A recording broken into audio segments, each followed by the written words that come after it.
You seem fixated on the beautiful woman in the striking little black dress, flirting with that very handsome and polished-looking young man by the fireplace. She always looks good, but tonight she looks like a perfect blend of goddess and sensuality. She bought the black Dolce & Gabbana satin bustier cocktail dress just for this occasion, along with the Manolo Blahnik navy satin 90mm pumps adorning her feet, making her almost 6 feet tall. Her Victoria's Secret lingerie and stocking set, and Tiffany glittering diamond earrings, completed her look. It took her over 3 hours and several $1,000s to achieve this perfection. That's my wife, Jill. We've been married for over 25 years, and yes, she is very beautiful. I would guess, though, that she is 15 to 20 years older than him. She deflected my question by saying, I thought so. I saw you two coming together. I'm surprised you don't seem angry at her for being so flirty. You don't seem like one of those guys who gets turned on by it either. Are you? No, but honestly, I'm not sure how I feel, I replied. I turned and looked at this woman. I'm not sure how to describe her. She wasn't beautiful, but rather more handsome, if you can say that about a woman. However, she is obviously very bright and definitely exudes sex and class from every pore of her being. Several women at the charity function looked similar to her. My immediate thought was that she might be a doctor or lawyer. I told her, if I'm being honest, it does excite me a little, I guess, but you're wrong about the anger part. Right now, anger is at the top of my list, but I'm also slightly jealous and frightened too. As you can see, my emotions are all over the place. It's like all of them are taking little jabs at me simultaneously, and I can't process them effectively. It's very disconcerting, to say the least. It's been going on now for about 20 minutes. I'm trying to decide whether or not I should go over there and break it up. I turned back to stare at my wife and the gentleman, who now had his arm around her hip and was gently caressing the small of her back. She seemed not to notice and was obviously enthralled with whatever he was whispering in her ear. If I didn't know better and was seeing them for the first time, I would easily think they had been lovers for years. Every move, each touch seemed natural and well-patterned. On the other hand, I want her to have a good time. She's earned it. She has had a rough go of it for a while now. She lost both her parents and her only sibling in the last year. Work has been very difficult for her. She is the CFO for a tech company that has been trying to recover from some very bad business decisions.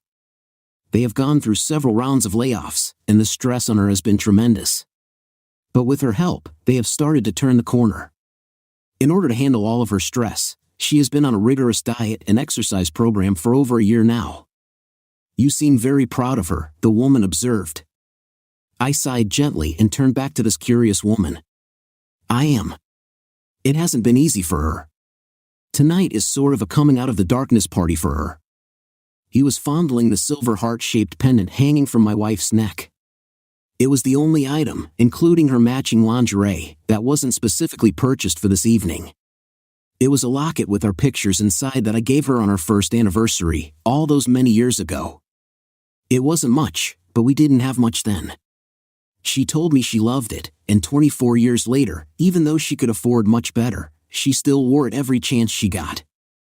I told her she didn't need to wear it tonight, but she said it was worth more to her than the rest of her outfit and she wouldn't dream of not wearing it. They were both discussing it, obviously intrigued by the locket as he turned it over, fanning great interest in its simple design. He would let the back of his hand gently caress her breasts over her gown. She responded indifferently, as if this were the most normal thing in the world. It ratcheted up my anxiety level a great deal, though. While continuing to gaze at the two lovers, I asked the woman politely, I'm sorry, I didn't get your name. When I received no immediate response, I pivoted to look at her and saw that she was so mesmerized by what was occurring between the man and my wife that she apparently hadn't heard me. I took a moment to glance around the great room. It seemed no one but this woman, and I had taken any notice of the couple that was the center of our attention. I quietly inquired about her name again as I leaned in close to her ear. As the party progressed and alcohol continued to flow freely, the noise level had increased considerably. She seemed startled, broke her eye contact with them, and turned to me. I'm sorry, I guess I was engrossed with the couple. My name is Tony, Dr. Tony Adams. She grasped my hand and made a formal show of shaking it before returning to stare at them. "Jim Michaels, do you know the gentleman obviously trying to seduce my wife?" I queried, without breaking eye contact with them. "Are you certain it is he who is doing the seducing?" she asked with a wry smile as we both watched my wife drape her arm over the front of his shoulder, her elbow and forearm resting on his chest, as they clinked their crystal champagne glasses together in a toast.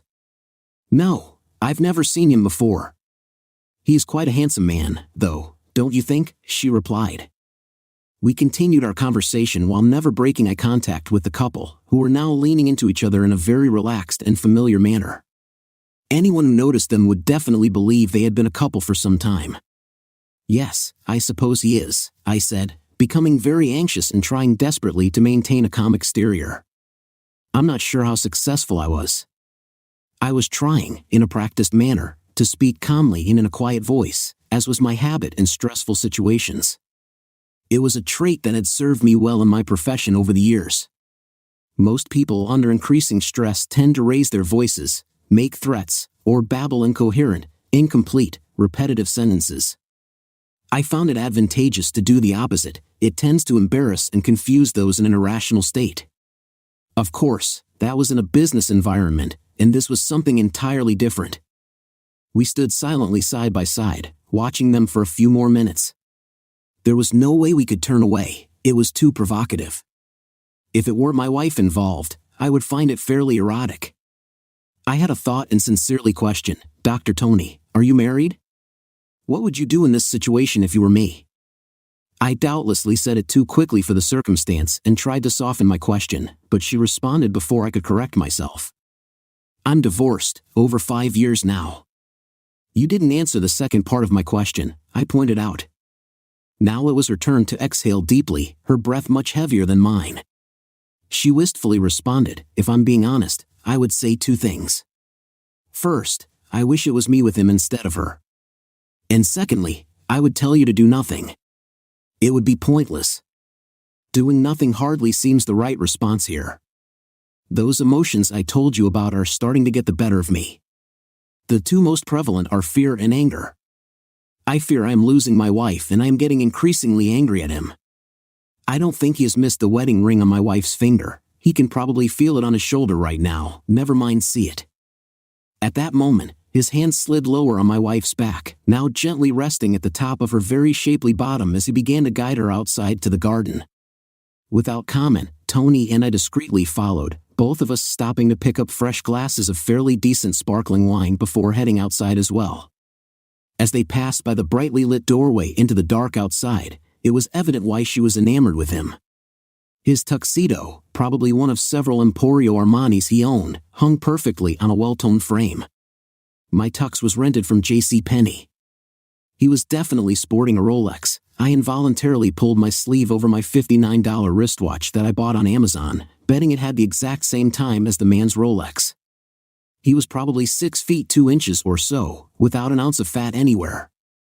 He had long, wavy sandy-colored hair, like a California surfer dude type, but his face and jawline were tight and rugged. He looked like he had just jumped out of a GQ cover photo.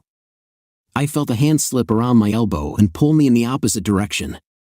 "Let's sit here and talk a bit," whispered Tony, pointing to a table out of the direct light. It was probably the most discreet location we could find with approximately 100 or so party guests milling about. I noted, though, that Mr. GQ had conducted my wife to a dark corner that offered much more privacy from the crowd. When we situated ourselves at the ornamental iron cafe table, we could still maintain our view of the couple. He chose that exact moment to boldly clutch my wife and kiss her fully on the lips, long and hard. She responded by wrapping both arms around his neck, almost collapsing into him, and returned the kiss with a passion she had never given me. I started to jump up but felt Tony pull me back down. "Jim, don't. Please don't make a scene. It will only make matters worse. Think for a moment." I was starting to lose it and was ready to tell her to screw off and go to this affair when I saw a terrible sadness in her eyes, glassy with tears. "Tony, what aren't you telling me?" I demanded. I was torn between confronting Tony and keeping an eye on Jill and the jerk so they couldn't sneak out. Tony must have read my mind. "Jim, you don't have to watch them. They won't sneak out, they will come to you. Kyle will make Jill tell you what they are going to do before he leaves with her. It's part of his thing. He gets off on the humiliation of the husband. He'll look you directly in the eyes as Jill tells you she's going to spend the weekend with him. How do you know all this? How can you? Wait, you were with him, weren't you? That's why you're divorced. Tell me who that a-hole is and what is going on, or so help me. My full attention was now on Tony. Talk to me. A frightened Dr. Adams spoke quickly. His name is Kyle Rittenhouse. He is extremely wealthy, although no one seems to know where his money comes from. Despite his frequent cuckolding of married men at these events, he is always invited because he donates large sums to the various charities involved, so the foundation's members just overlook it.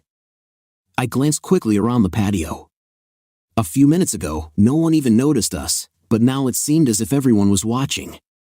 I guess the death of my marriage was tonight's entertainment. So that's what happened with you, I said, feeling sick to my stomach, like a solid punch had just been delivered to my solar plexus. Just tell me, please. She was very emotional and hesitated frequently while telling her story. It was a very similar event, and I was there with my husband of 18 years. We have 3 kids. They barely speak with me today. I don't even know where my ex-husband is. I haven't talked to him in several years. Her tears fell easily now.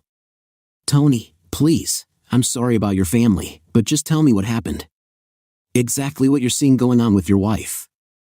My husband Tom and I attended a fundraising event to upgrade our hospital's cardiology and vascular lab with state-of-the-art EKG machines and other equipment, as well as the latest implantable cardioverter defibrillators. I hadn't been at the function more than 15 minutes when Rittenhouse set his sights on me. It seemed like a few minutes later, I was standing in front of my husband and some other invited dignitaries, telling him I was leaving with Kyle. It really was a couple of hours, though, I'm sure. She broke down again. I looked right at the love of my life, the father of my 3 young teenage children, and told him I was going to spend the weekend with Kyle. I knew my marriage was over when I saw the shocked look quickly turn to anger on his face, but I was going anyway. Tom started to get up into Kyle's face, but a couple of the organizers' security team appeared out of nowhere and physically convinced him to sit back down. I turned and walked away from his pleading voice telling me to stop, but I didn't. Kyle was smiling the whole time with his arm around my waist as we left. Jesus, it gets worse, Jim. You need to brace yourself for this part. It was by far the best sexual experience of my life. It was otherworldly, and despite everything I lost, if Kyle asked me to go with him again, I would. The hell with this. I'm going over there right now and putting a stop to it. Don't do it, Jim.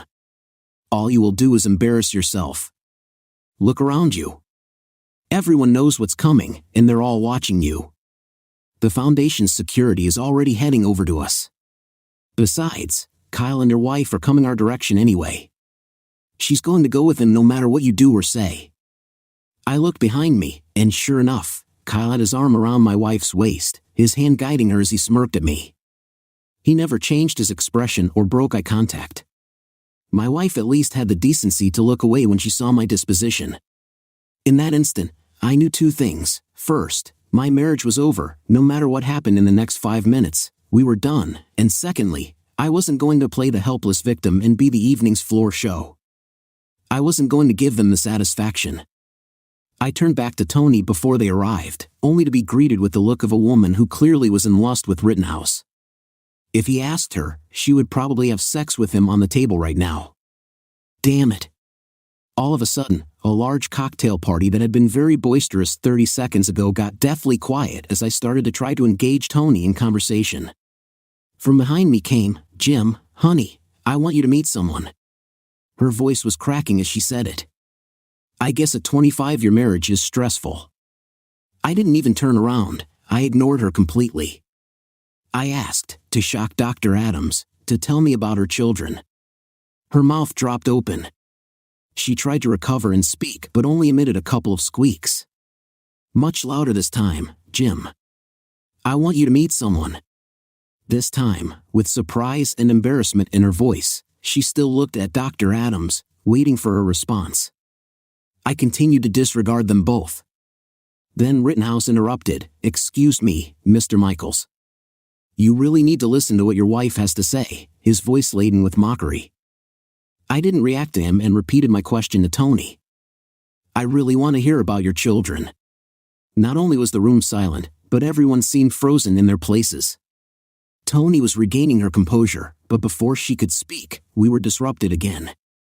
"Jim, please turn around and look at me," my wife implored. I couldn't decide if she was exasperated or aggravated. I turned slowly and glanced at them both. For a moment, they were becoming aware of the scene they were causing, and their discomfort was rising. "Honey, this is," I interrupted pointedly and spoke forcefully while my eyes bore into hers. "Jill, you have never looked more beautiful than tonight. You are truly a vision." Her face lit up, and she began to smile and speak, but I cut her off. "Goodbye, Jill." I turned back to Tony. "You were saying?" People were beginning to titter and laugh nervously at the unfolding standoff. I could sense the two lovebirds' embarrassment growing. Tony started to speak about her 3 children in a light manner, which caused even more reaction from the gathered crowd. Then Rittenhouse made an almost fatal mistake. He put his hand on my shoulder and tried to pull me in his direction. Tony knew instantly what was going to happen. Trying to avoid disaster, she asked loudly, "Kyle, why don't you go home with me instead of her? You won't be sorry." Kyle removed his hand from my shoulder and asked politely, "Do we know each other, madam?" At that moment, I saw an expression of utter dejection on Tony's face. She had sacrificed her family and dignity for someone who didn't even remember her. I can't recall seeing someone in so much pain. What she had done was finally hitting home, and life was seeping out of her rapidly, like air from a punctured balloon. There was something else that flitted across her face. I became genuinely concerned for her welfare. It was time to end the circus. I turned back to Jill and Rittenhouse. "I'm sorry. I didn't realize you were still here. You may go now." I waved them away with my hand. I always wanted to use Val Kilmer's line from Tombstone, "It only took the end of my marriage to do it." I vaguely heard my wife say, "We'll talk when I get home Sunday night." They turned and left without further comment, but it was obvious that Mr. Rittenhouse was not a happy man. His perfectly structured cheekbones were beet red with embarrassment. It wasn't much, but it was a small victory. Looking around the patio, I could see that the attendees were disappointed there wasn't more of a show. Sorry to disappoint. Maybe next time, folks, I thought to myself. The 2 beefy security guys gave short laughs as they turned and walked away. Tony, having somewhat recovered, offered, "She thinks he will get past this." No, she couldn't possibly. She has to know she just ended our marriage and is going with him anyway. You were right about everything. I felt melancholy. "Thank you for trying, but I have to know, did you do that for me or for you?" "Neither," Tony replied. "I tried to do it for your wife. I have lived for the past 5 years with the emotional turmoil and pain she is going to experience." Something was already dead inside Dr. Adams, and it shook me to my core. "Dr. Adams, I know what you're thinking right now. Please don't do it. It isn't worth it." "What are you talking about?" I asked. "Jim, don't play games with me. Look me in the eyes and tell me you aren't thinking about harming yourself."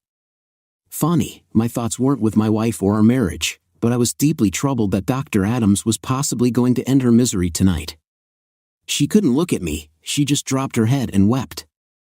"All right, Doc, you have 3 choices. You and I can sit here all night and talk. We can go to a 24-hour coffee shop and speak there, or I can take you home.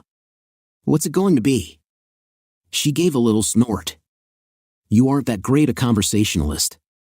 You may as well just take me home." Still quick with a sharp response, even in the face of all this, I was starting to like Dr. Adams. We drove the 35 minutes to her apartment in silence, each of us lost in our own thoughts. I kept looking over at her and, even in the darkness, could tell she was having bad thoughts. Most people who commit suicide don't want to die any more than anyone else. They just come to accept that there is nothing else to live for, and their desire to stop their pain is stronger than their fear of death. Dr. Adams, like most medical professionals, had little fear of death anyway. They saw it every day. Doctors and nurses understand that no matter how much physical or mental pain someone is in at the moment of death, you can observe the agonizing scars of age, disease, and pain disappear, and the deceased would have an indescribable look of peace. All the age lines and crevices of ache and suffering disappear, their eyes, long dulled by aging, are alive and bright, and for a moment, they look young again. Many who have been too long in the field and have seen too much are envious of the dying. Of course, it only lasts a moment before the physiological process of death takes over, but it is the last moment that one remembers. For medical personnel and others, such as military and first responders, it must sometimes seem tempting. I had lost my wife, but I wasn't going to lose Dr. Tony Adams. The irony wasn't lost on me. When we arrived at her apartment, I escorted her to the door, took her keys from her, unlocked it, and followed her inside. "Thank you, Jim. I can get myself to bed," she said. "What are you doing?" I asked as I took off my jacket and tie, followed by kicking off my shoes. "I'm not leaving you alone tonight. I will sleep here on the couch, but I'm not going to leave you until I know you're going to be okay. You're too important. Don't even think about arguing." I plopped myself down on the couch and watched her. She just stared back at me for a few moments, then without a word, turned and walked into her bedroom. I looked around the apartment. It was pretty stark for a woman's home. There was not a single family photo or memory to be seen anywhere. Not a good sign. 5 minutes later, she came back out, wrapped in a fluffy blue and white robe. She went to the kitchenette and poured us a couple of glasses from a previously opened bottle of red wine. She came into the living room and sat down on the couch next to me. She once again had tears in her eyes, but they were of a different kind, tears of gratitude. "Okay, Jim, let's talk. Sometimes it doesn't take much more than caring to save someone's life." 5 years later, today was the 5th anniversary of my divorce being finalized, and coincidentally, it was my first grandchild Jonathan's 2nd birthday. Today would be the first time Jill and I had been in the same place at the same time since I filed for divorce. That isn't completely true. We tried to be in the same room once a few months after the final decree, but it didn't go well at all. It was partially my fault. Well, admittedly, it was mostly my fault. I could have taken the high road and been an adult about it, but I was still pretty angry. So when my wife approached me to talk about it in our daughter's graduation reception, I took the low road instead. "Hello, Jim. I've missed you," she said. When I interrupted with, "Hello, Miss Brett. How are you?" she ran crying out of the room. If looks could kill, I would have been dead right then and there. Most of the family members in attendance were shooting daggers at me. I did have to give credit to our kids, though. We raised them right, and they were smart enough not to get in the middle of our separation. But, as they pointed out after the reception fiasco, I acted childishly. They did, however, have the good sense to decide that there would be no further attempts at having the two of us at the same family function. Well, what did they expect? Our divorce was pretty acrimonious. I can't take all the credit for that because, even though I was angry and wanted my pound of flesh, my wife fought the divorce in every way she could. I wasn't exactly sure how she did that in a no-fault environment. I think her strategy was to utilize every delaying tactic possible to make the divorce so expensive that I would give up. Having money, though, is one of the few downsides in a divorce. It can drag on for quite a while, and lawyers get paid regardless. In any case, I wasn't giving up. But Dr. Adams had been right again. Jill thought I would get past her little weekend fling. I wondered if she tried the same tactics during her divorce. I never asked her, though. Jill also somehow got the family law judge to order mandatory counseling. I suppose it wasn't really mandatory, but when the judge looks at you and says, "Mr. Michaels, while I can't order counseling because there are no minor children involved, are you really saying that you can't do a few weeks of counseling to try and save a 25-year relationship? What are you supposed to do?" We agreed. I mean to say, the lawyer agreed, on 12 sessions, but after the third one, both my wife and the assigned counselor knew it was hopeless, and we all agreed to call it off. As I remember, my wife ran out of the room crying then, too. I think the consensus was reached after I said something like, "Do you really believe I'm going to stay married to a 304 who wanted to introduce me to her boyfriend so she could tell me she was going to have sex with him all weekend long in the middle of a damn charity function with a couple hundred people watching?" It was an honest question, but perhaps I could have been more tactful. It did get my point across, though. I did get the last laugh, too. After her counseling gambit, I had my very eager, heavily saddled with tuition debt lawyer amend the divorce petition to include spousal support for me. You see, my wife's total income package was more than twice mine, and after 25 years, I had the right to a portion of it, something about in a manner accustomed to. I didn't really need it, as we were both able to provide for ourselves comfortably enough, but it was the principle of it, right? Although not nearly what I demanded, I did get a nominal amount, mostly because her legal team told her what might happen with her investments, retirement, profit sharing, etc., if we didn't have an agreement in place beforehand. She conceded to the support, and I knew it. Because our finances were always separate, I was happy. The money I put into a savings account for any future grandchildren was just one thing I was happy about. But the thing I was most pleased with was that, as part of the final decree we had agreed to in the settlement, she was supposed to take back her maiden name as her legal name. I wanted to be completely done with her. I know I should have just done a simple split and moved on, but the pain and humiliation from the unmerciful way she destroyed my self-esteem made me feel justified. Now, 5 years later, my anger had abated, and I agreed with my son that his expectation for both his parents to act like adults at our grandchild's birthday party wasn't unreasonable. Plus, he said the entire family was fed up with having to coordinate things so the infantile exes didn't have to see each other. He was being polite because everyone really meant it was just me being infantile. I was always proud of him, and I think a father is most proud of his children when he is confronted with the truth and recognizes that his child is correct and he is wrong. I don't know if the same is true for mothers. So that brings us to today. As I stood in my son's expansive backyard, already filled with entertainment devices that a 2-year-old could not possibly master, it was an exceptionally good family yard. For some reason, it gave me feelings of hope. I had a light beer in my hand, waiting for my ex to make her appearance. I had gone for a double scotch on the rocks, but my daughter-in-law gave me a look, so I settled for the beer. Given what was to come, it was probably a better choice. Maybe Jill would chicken out, but that was doubtful because she had wanted to talk for years. Interestingly, I didn't feel any of the anxiety and anger I felt in the past when I thought of her. Maybe it was time. As I reveled in the backyard's ambience, I saw her arrive. She still looked beautiful. My heart didn't skip a beat, but I did smile involuntarily. I quickly looked around, embarrassed to see if anyone had noticed my expression. She seemed a little nervous but, nevertheless, made her rounds to the family and spent some time talking to the birthday boy. I couldn't tell if she had seen me yet, but I assumed not, so I just kept to myself, staring at what resembled a jungle gym. The only problem was it looked way too safe for a boy to be interested in playing on it. Nearing the end of my inspection, I was disappointed to conclude that there was not even one single way for a kid to injure themselves on it. I heard her voice, "Hello, Jim. How have you been?" I turned to her. She definitely looked good. I stared at the Manhattan in her hand.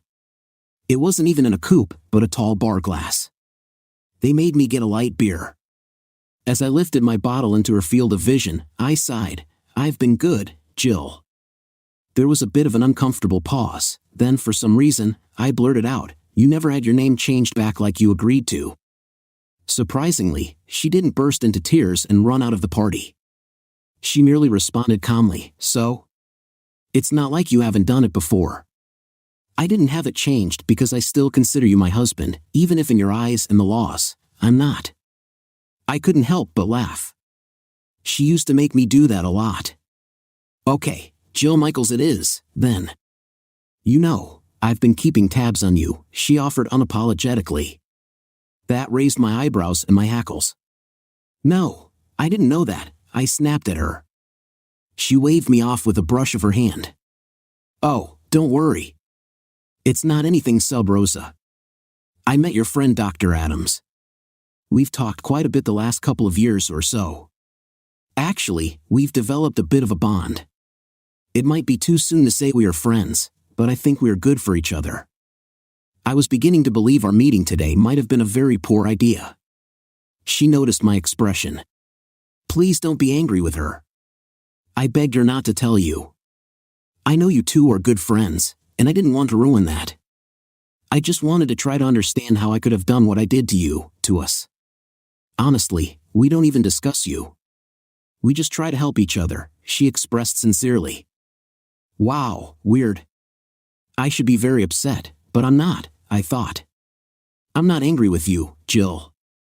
Have you two made any progress in your understanding? I quizzed, without a trace of rancor.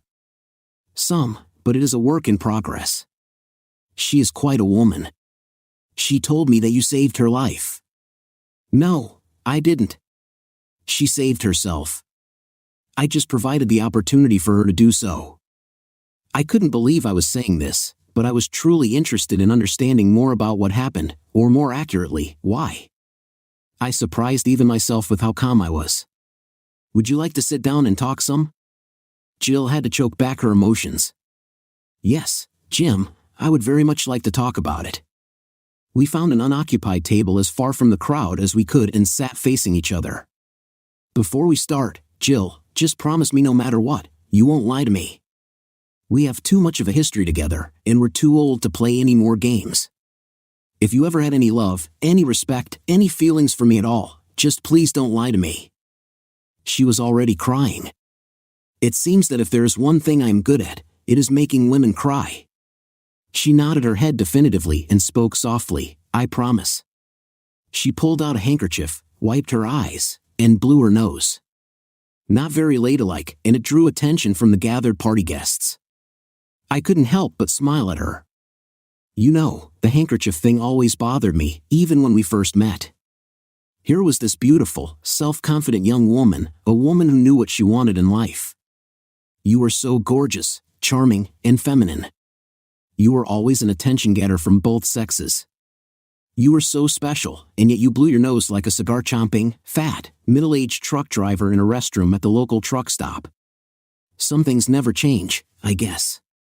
We both cracked up and laughed uncontrollably for about 5 minutes.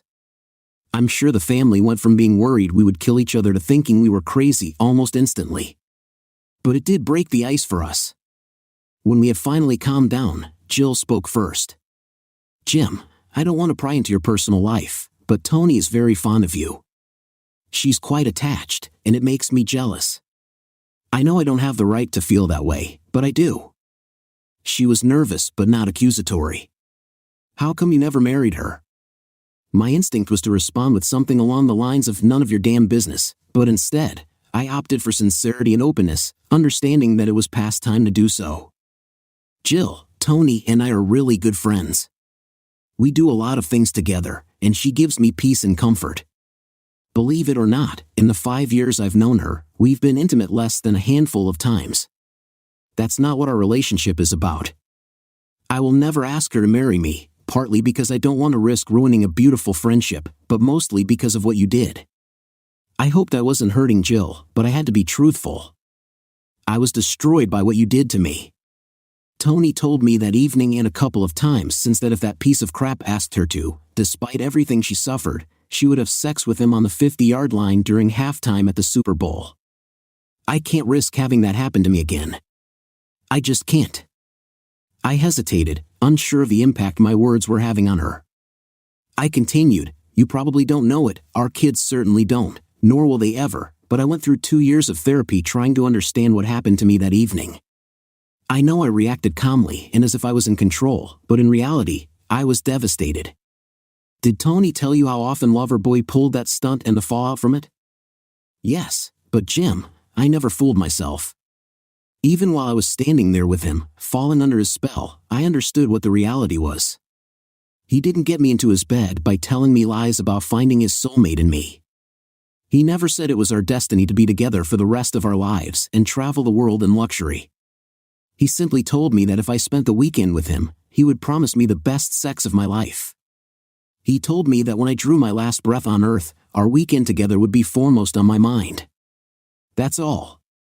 And for some reason, even 5 years of therapy haven't provided me an answer for why I agreed to it. Well, was it the best sex of your life? This was a moment of truth. Jill never even hesitated. There would be no more lies, at least from her. Yes, Jim, it was. I know that hurts you, and I'm terribly sorry, but I won't lie to you ever again. The truth of the matter is, nothing can compare to it. And before you ask, I would like to think that if he came for me again, I would say no, but I couldn't promise that to you. In fact, I spent the next several months, after I knew you were gone and not coming back, looking for the deep, sensual emotion I had discovered that weekend. I'm afraid I did some shameful things. Tony, who did the same, called it the search for the endless orgasm. Thank you for being honest. It does hurt, but I think a lie right now would have hurt more. I have another hard question for you. Candidly, Jill, over the years, I have actually come to understand why you might have wanted to go with Rittenhouse. Tony and I have discussed her reasoning, or lack thereof, for her actions. I think I have gotten past that part, and maybe if that is all there was to it, we could have worked our way through it somehow. God, I know. Tony told me about your feelings regarding what was happening earlier at the party. I am so sorry. I put my hand up with the international symbol for stop. What I will never be able to get past, and honestly the reason we will never get back together, is the way you did it. Oh, I understand why he told you to do it that way. He got off on the humiliation factor for the poor sap of a husband.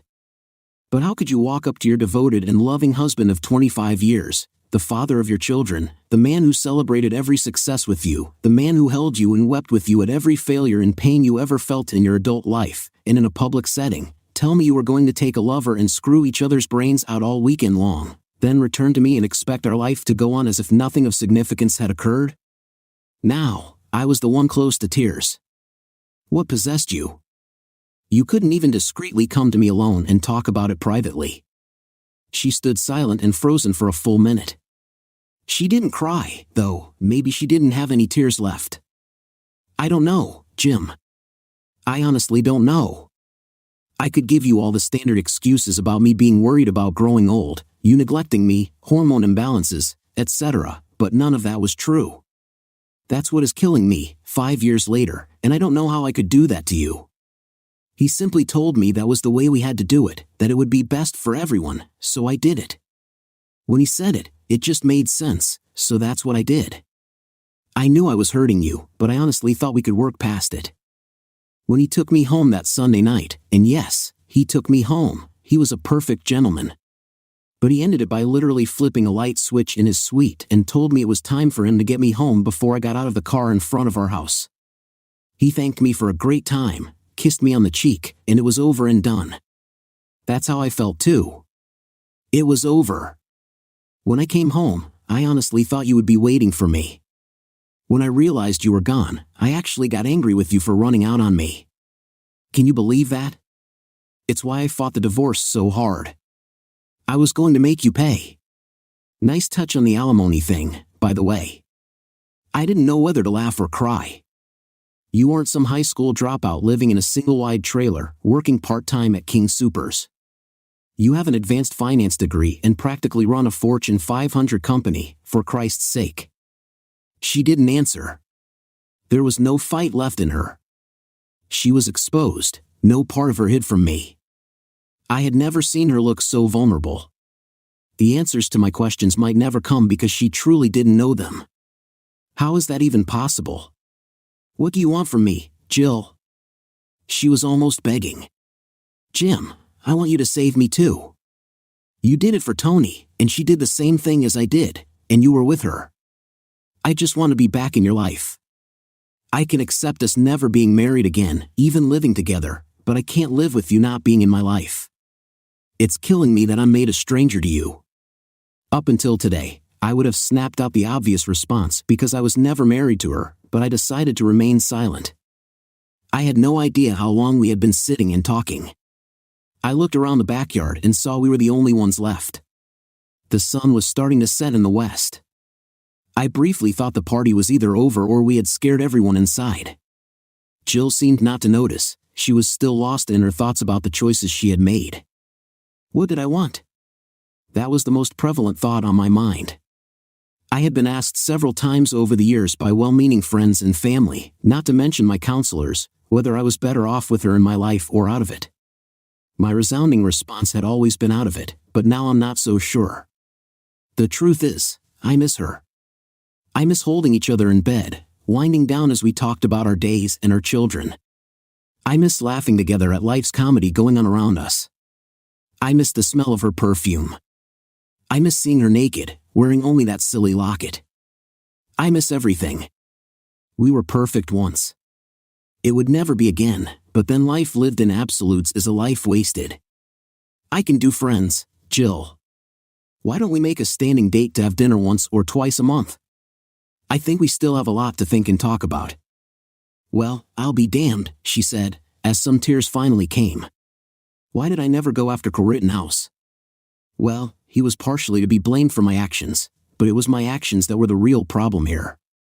What happened to him, you may ask? His bodyguard beat him to a pulp when he pulled the same act on him. In fact, he was beaten by both his guards so badly that he may never be able to be with any woman, let alone promise her the famed amazing one-night experience. Story 2. My wife, Vanessa, and I lived in an industrial town. Life here was quiet and peaceful. We had an enchanting daughter, Jenny, who was 4 years old. Our life wasn't easy, but I was content. We lived on the outskirts of town in a small house I had managed to buy at a very favorable price. The previous owner was in a hurry, needing money, and I decided to make the purchase. Over time, I improved the house, expanded it a bit, and beautified the surrounding area. I worked in manufacturing, producing various metal parts and structures. I rose to the position of chief engineer on the line, allowing me to earn more to support my family. My brother, Stephen, lived nearby with his wife, Jessica. They also had a daughter of the same age, Athena. Our children got along well, and Jenny sometimes stayed overnight with my brother and his wife. My wife worked as a salesperson in a bakery. At the time, Vanessa seemed satisfied with her job, both the schedule and the working conditions. But soon, everything changed. Vanessa came home with a firm decision to leave that job. Vanessa, why did you decide to quit so suddenly? I asked. David, I'm tired of this pointless job. I recently met Jeremy, the owner of a dairy factory. He offered me a position as an accountant. His business has expanded, and he needs a new competent employee. My education fits, and I'm tired of standing behind the counter. I want something better in my life, and this is a real opportunity for me. Jeremy? That old cunning fox? People run away from him. He's very stingy and audacious. People complained about unbearable working conditions. Why do you need this? I'm not going to carry sacks or milk cows. I'll be doing intellectual work. And Jeremy promised a good salary and a normal work schedule. I don't know, Vanessa. I wouldn't rush if I were you. I understand you want to change jobs, but you shouldn't jump at the first opportunity. I think things might not be as smooth as they seem. David, I've already made up my mind. This is my chance, and I don't want to miss it. There aren't that many decent job openings in our town. So, I've already agreed. I'll be quitting and moving to a new job. Vanessa surprised me greatly with her decision. She presented it as a fait accompli, not seeking my advice or listening to me. I couldn't understand why she had made such a sudden choice. Everything had been fine and calm until that moment. We always communicated and discussed things together. Now, she didn't even want to listen to me. I knew Jeremy, that old man. He was a rather unpleasant and mean old man for whom money mattered the most. Many people in our town disliked him. I didn't like that Vanessa decided to work for him. She pretended Jeremy was a decent person to collaborate with, but I would never have agreed to it. Vanessa started her new job, and our family harmony was disrupted. She often stayed late at work and went on unclear business trips. All of this began to infuriate me. After all, I also had a responsible job, and our daughter needed care. She needed affection, warmth, and attention to her upbringing. However, Vanessa devoted less and less time to the family. She constantly claimed that she needed to streamline work processes. There were many nuances in her job that needed to be addressed for future productivity. Vanessa insisted it was temporary, that she could handle it, and that these issues just needed to be sorted out. But she could explain this to me. How could she explain it to a little child? I tried to convey to Vanessa that more time needed to be devoted to our daughter. Maternal care was essential now, not later. And it wasn't just about weekdays. Vanessa was often busy on weekends, frequently missing family events. I simply couldn't understand what was happening. Vanessa used to be a kind and caring person who spent a lot of time at home. And we weren't in need. I earned well enough. But now, she pushed her family into the background, becoming cold and uncommunicative. All my attempts to talk to her were futile. I couldn't believe what was happening. Vanessa didn't want to listen to me. She had changed so much, and I didn't understand why. Did that old bastard Jeremy influence her? Or perhaps she had found a lover? These thoughts drove me crazy. Intimacy had long been absent between us. I tried to arrange romantic evenings, create an intimate atmosphere, but Vanessa seemed distant the entire time. I couldn't grasp what was going on in her mind. Vanessa, I want to talk to you more seriously. We need to talk. David, what happened again?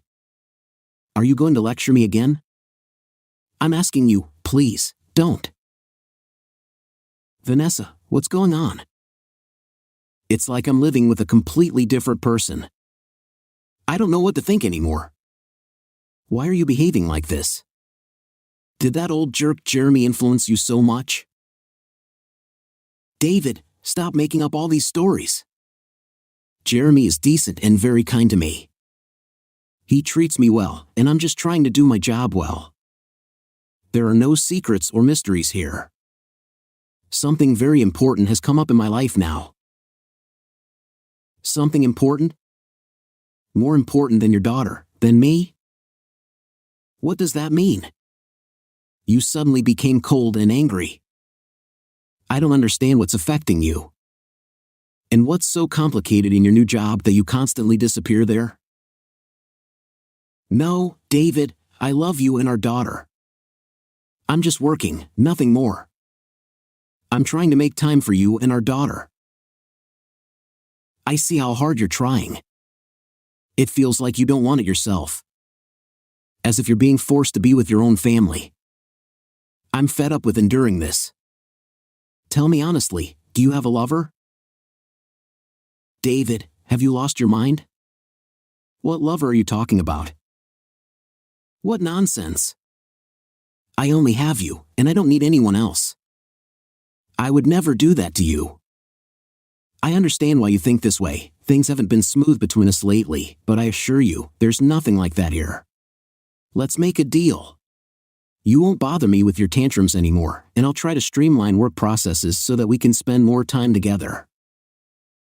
I looked at Vanessa and didn't see the person I once knew. I had a feeling that she just didn't care about lying to me. I really wanted to believe that Vanessa was telling the truth, but I couldn't let it slide. I wanted to get to the bottom of it all. Action needed to be taken. But what could I do? Did I really have to follow her? The thought seemed foolish and absurd from the start. After all, I wasn't a detective, and I didn't want to be a paranoid husband who distrusts his wife so much that he's willing to tail her. I explored other options to solve this problem. I cautiously questioned our mutual acquaintances and friends, hoping they had noticed anything strange or seen Vanessa with someone else. However, Vanessa had almost stopped socializing with anyone. We hadn't visited friends together for a long time, and no one had visited our home either. It was all very strange and incomprehensible. I couldn't find the truth anywhere or come across anything that truly helped me uncover it. Everything revolved around Vanessa's new job. I hardly knew who Vanessa worked with. Could there be a secret admirer of my wife whom Vanessa didn't want to talk about? But who could it be? I didn't even know what I would do if I proved myself right. But I tried not to dwell on it for now. Initially, I needed to confront Vanessa. The idea of keeping tabs on her didn't seem as crazy to me anymore. If it helped me figure everything out and dispel these doubts, I was willing to do it. I waited for the right moment to start monitoring Vanessa. I decided to begin tailing her from early in the morning on an ordinary weekday. On that day, I dropped Jenny off at my brother's with his wife. They had days off, and they happily agreed to take care of Jenny. I did it early in the morning to make sure I'd be home before Vanessa left. When I dropped my daughter off, I quickly returned and parked near the house. I waited for Vanessa to leave. Soon, she walked out and headed towards the bus stop. Everything seemed mundane, nothing suspicious was happening. But with each step Vanessa took, I flinched with horror, expecting something to happen any moment.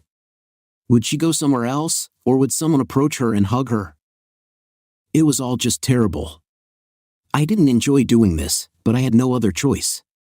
Vanessa boarded her bus, and I slowly followed her.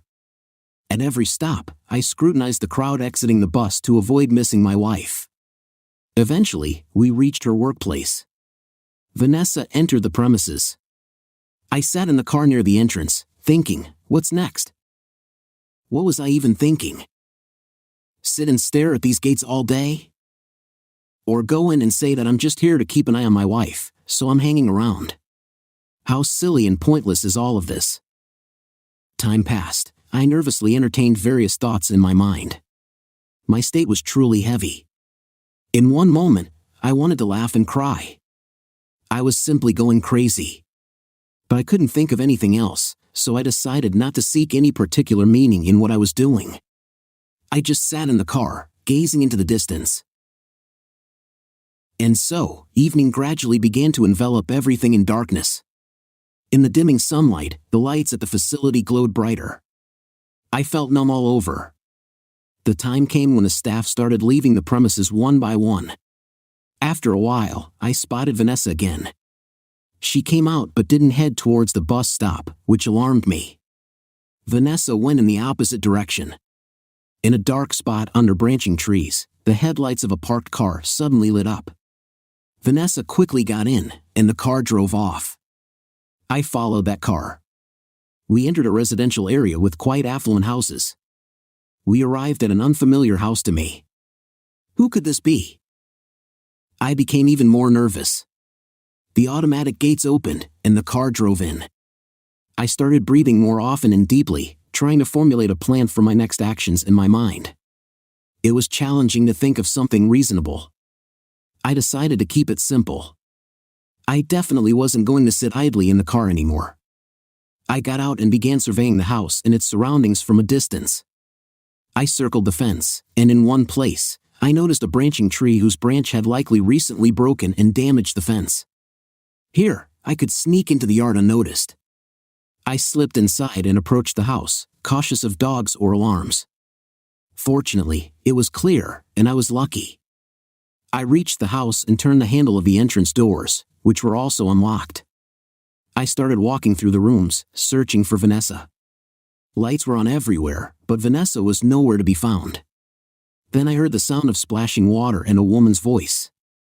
I didn't have time to figure out whom I had heard, but I began moving in the direction of the sound.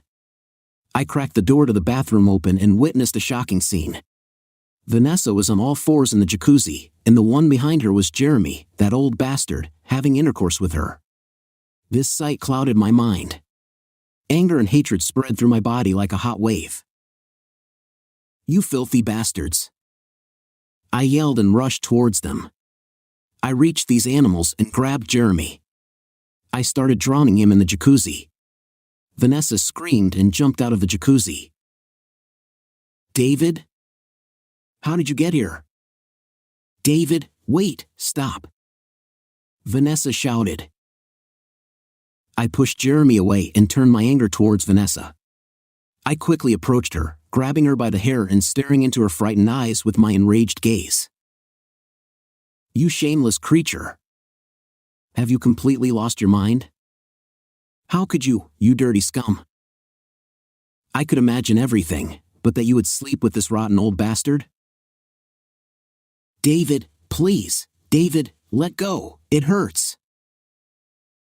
"Hurts? Does it hurt, you bitch?" I yelled and pushed her against the wall, releasing her hair. "David, please, Forgive me, forgive me. I made a mistake. I just didn't realize how everything started to change.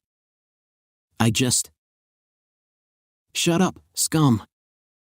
I don't need your excuses. No words will change what you've done. It's just awful. You're a sellout who jumped on this rotten and old bastard. I don't consider you a human anymore, you animal. You fooled me for so long, deceived me. You said it was all work, your new opportunities. What a cynical creature you are. Yes, David, yes. You're right, I've done a terrible thing to you. I got tangled up. It's not me, you know me. I don't know how I agreed to all of this. David, wait. No need to do anything stupid. You don't want trouble, do you? You're a smart man, after all. We can resolve this situation right now. Everyone will be satisfied. I can be very generous. Jeremy interjected, coughing out water. Generous? Are you, bastard, offering me money? Are you out of your mind? I retorted. David, calm down. I'm not only offering you money, but I also promise you that you won't have any problems. You know who I am and what I can do. There's no need to worsen the situation. What? What did you say? Problems? Are you threatening me, you scumbag? To hell with you. First, I did think about leaving, but now, you both will pay. You bastards will beg. And this is the answer to your generous offer. I said and punched Jeremy in the face. I found a rope and tied up these filthy creatures. Jeremy was unconscious from the blow, and it was easy to bind the old man. As for my wife, she wriggled and twisted like a real snake, but it was all in vain. After a while, they were already in the car. I found the keys, opened the gates, and pulled the car closer. I threw these bastards onto the back seat and drove towards my production facility. I knew what I would do with them. By this time, there was no one around, and I had access. I easily entered the premises of my own company and dragged these creatures. I tied them to the conveyor. David, what are you thinking, David? Vanessa asked in hysteria. David, stop, please, think about what you're doing. Jeremy regained consciousness. Shut up, you creatures. I don't need your words. Now I'll give you a little tour. You'll ride this line to a big press that will squeeze all the crap out of you. The remnants of your disgusting bodies will fall into bags at the end of the line. This will be the end of your journey. But get ready, it won't be easy to die. I'll set the conveyor to the minimum speed. The press will crush you part by part until it completely flattens you. Have a pleasant trip, you bastards. I said and activated the conveyor. When the conveyor started moving, these bastards whimpered like beaten dogs. They watched in horror as a huge press ahead of them worked, crushing various metal rejected parts lying between them and the press. They screamed, begged, writhed. I had never heard a person cry so desperately. It was no longer a human scream but some kind of beastly sound. In that time, they experienced true horror. And now, their legs were already under the press. The press began to descend slowly. And now, the press began to press their legs. They whimpered even more from the pain. And then, I stopped the conveyor, lifting the press. Now listen to me, filthy pieces of shit. I'll let you go, I won't stoop to your level. But you'll remember this for the rest of your lives. I don't want to see your pathetic, stinking faces anymore. And if you dare to do anything, then I won't be able to stop. I'll just kill you. You'll die, I promise you. And now, get out of here. I said and released these terrified creatures. Vanessa never dared to step on the threshold of my house again. But that wasn't the end of it. These bastards wanted to destroy me. My action didn't stop them. They decided to seek revenge. Take everything away from me. In the divorce case, Vanessa wanted to claim everything from me. She wanted to take our daughter. I couldn't entrust a child to this greedy creature. For a while, I moved to another place, as now anything could be expected from these scoundrels. But soon, one piece of news changed everything. I learned that these creatures were relaxing at some resort. It was Jeremy's private resort. They were having fun in the sauna, but then something went wrong. The sauna doors got stuck, and the temperature inside kept rising. These bastards couldn't get out. They boiled alive, like crabs in a pot. These creatures didn't listen to me and died a painful death. What was it? I don't know. Fate, divine intervention, or maybe Jeremy crossed paths with someone else with his rotten nature, and someone decided to take revenge cleverly. For me, it didn't matter anymore. Finally, they left me and my daughter alone. That was the main thing. Now, I could try to rebuild my life. About 2 years later, something good finally happened in my life. I met Veronica. I met her when enrolling my daughter in school. She was my daughter's teacher. She immediately caught my eye, but I was afraid to admit it to myself. Veronica noticed that I was struggling, and she began to support and help me gradually and unobtrusively. She brought my daughter to my house, sometimes just visited. And gradually, we became close. And now we lived as a happy family. It helped me forget the unpleasantness of the past and start a new life, brighter and more joyful.